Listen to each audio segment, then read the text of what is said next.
처장님, 예, 오늘 환율 보셨습니까? 얼마인지? 예, 보기 봤습니다. 네, 지금 심각한 상황입니다. 제가 지난 토요일 날 광주에 다녀왔는데 80년 5월을 경험했던 분은 지금 24시간 각성 상태로 잠을 못 주무신다고 너무 무섭다고 하셨어요. 그런데 저희가 지난 주에 조국 혁신당에서 기자회견을 하러 헌법재판소 앞에 갔는데 점심시간쯤 되어서 20분 동안 갇혀 있었거든요. 통제가 되어서. 알고 봤더니 재판관님들이 점심 먹으러 경호대동하고 이렇게 가셨다고 하더라고요. 재판관님들은 일상을 잘 살아가시는 것 같습니다. 윤석열 내란 수계 피청구인이 탄핵 소추되었습니다. 내란을 저질러서. 당시에 헌법재판관들이 없어서 임명이 필요한데 헌법재판소의 재판관들의 성원이 되지 않아서 사실상 탄핵 소추는 되었는데 국가가 멈춰 버렸습니다. 그런데도 불구하고 한덕수 권한대행, 최상목 권한대행이 줄줄이 재판관들을 제대로 임명하지 않았습니다. 급기야 헌법재판소에서 위헌이라는 판단을 받았습니다. 그런데도 불구하고 아직도 나머지 재판관에 대해서도 임명이 되지 않았습니다. 위헌적인 행위를 이 대행들이 계속해서 하고 있습니다. 국가는 헌법이 무너진 상태입니다. 4년 전에 윤석열 검찰총장 징계위원회도 마찬가지였습니다.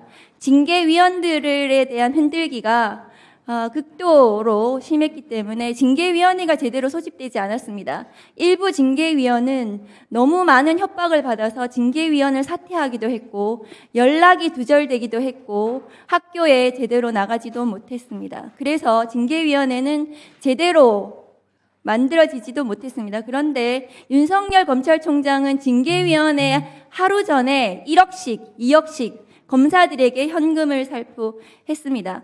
그런데 왜 이 윤석열 내란 수계 피청구인에 대한 탄핵 심판 선고는 이루어지지 않는 것일까요? 사무처장님, 선고 기일을 잡지 못하는 것입니까? 그것은 재판부에서 지금 결정할 문제시고요. 신속하게 선고하기 위해서 신속은 이미 끝난 것 같고요. 지났습니다. 그런데 사무처장님은 지난 1월 9일 국회 본회의에 오셔서 포고령 1호는 전부 위헌이라고 답변하셨습니다. 맞습니까? 그때 제가 그런 사건이 심리 중에 있다고 말씀을 드리면서 그때 헌법에 부합하냐는 질문에 대해서 아마 제가 부합하지 않는다는 취지로 그렇게 답변을 하셨습니다. 그것은 헌법재판소 사무처장님조차도 이 대상이라는 걸 말씀을 드렸습니다. 위헌 위법한 포고령이라고 판단을 하셨습니다. 그런데도 불구하고 이 선고가 늦어지는 것은 선고 기일은 그러면 다수결로 결정을 하는 것입니까? 처장님, 재판관들이 선고 기일 잡으려면 다수결로 결정해야 됩니까? 아니면 재판장이 결정을 하면 됩니까? 형사소송법 규정에 따라서. 그동안 어떻게 해왔습니까? 재판부에서 그거는 결정해서 하시는 것으로 알고 있습니다. 그러니까 그동안 어떻게 해왔습니까? 전원이 선고기일에 합의해야 됩니까? 아니면 다수결로 해야 됩니까? 아니면 재판장이 직권으로 지정을 할 수 있습니까? 그 부분에 대해서 어떤 정해진 원칙을 제가 말씀드리기는 어렵고요. 그동안 어떻게 해왔냐는 것을 묻습니다. 재판부에서 결정을 해서 선고기일을 지정을 해서 선고한 그러니까 걸로 재판부에서 어떻게 결정을 했냐고요. 선고기일을. 구체적인 과정은 제가 알고 있지 못합니다. 전혀 모르십니까? 예.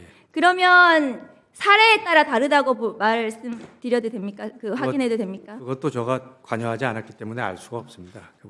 그럼 사무처장님은 국회에 나와서 국민들에게 답변을 할 의무가 있어요. 동사무소에서 행정사무를 하는 구급 공무원도 국민들에게 왜 이 행정사무가 어떻게 되는지 문자라도 발송합니다. 헌법재판소의 이 공보 기능이 심각하다고 저는 생각을 합니다. 그리고 특정 재판관이 선고기일을 늦추고 의도적으로 계속 미루고 있으면서 국민의힘과 윤석열 측과 내통하고 있다는 정황이 확인이 되는데요. 사무처장님 알고 계십니까? 그건 전혀 사실무근으로 알고 있습니다. 사실무근이라고요? 사실이면 어떻게 하시겠습니까? 저는 사실무근이라고 알고 있습니다.